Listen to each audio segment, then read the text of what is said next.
what do you think if youth is involved in political parties as a member of political party?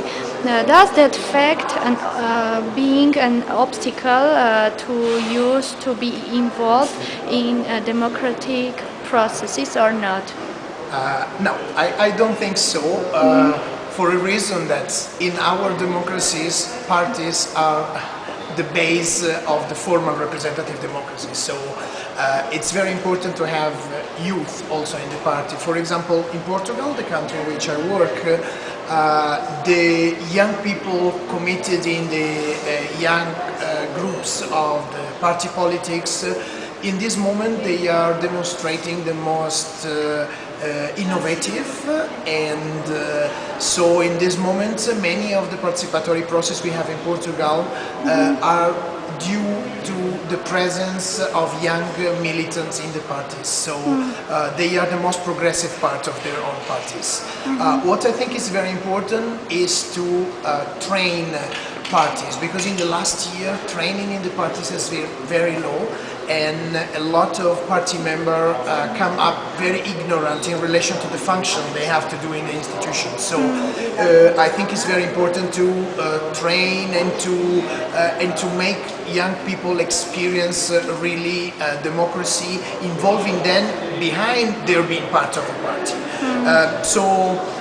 There is a study in France done in 1998 which demonstrated that the majority of young people involved in participatory democracy projects became later on leaders of civic association, political parties at local level.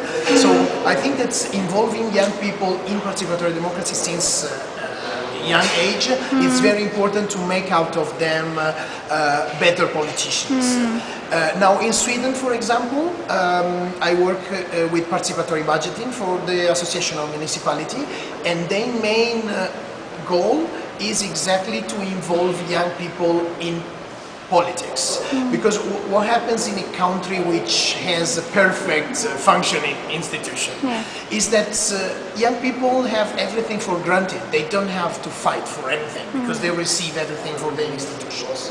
So it's very important, and so they are not interested in politics. The age of the councillors in Sweden, it's going up and up every year more, because there are no young people in the parties, in the local parties. So I think, I think it's very important to find effective way to do participatory democracy in which young people could be involved. Unfortunately, many of the processes in which young people are involved are just fake. They are just cherry on the cake. So in the end, there is nothing at stake. They talk, they do games, and in the end nothing happens. This is very frustrating for young people. So I'm partisan of this kind of processes like participatory budgeting, in which there is real money on which children and teenagers can decide on. So they will see the result of what they are doing. There are very interesting cases, for example, in Sweden and in Norway, of participatory processes in which the children decided, for example, a festival, then they managed the money, and in the next year they didn't have to ask money to the council again, because they created a cooperative, they managed the same event with the private sponsoring, so they can also grow up a lot in professional terms during these processes. Okay, thanks a lot.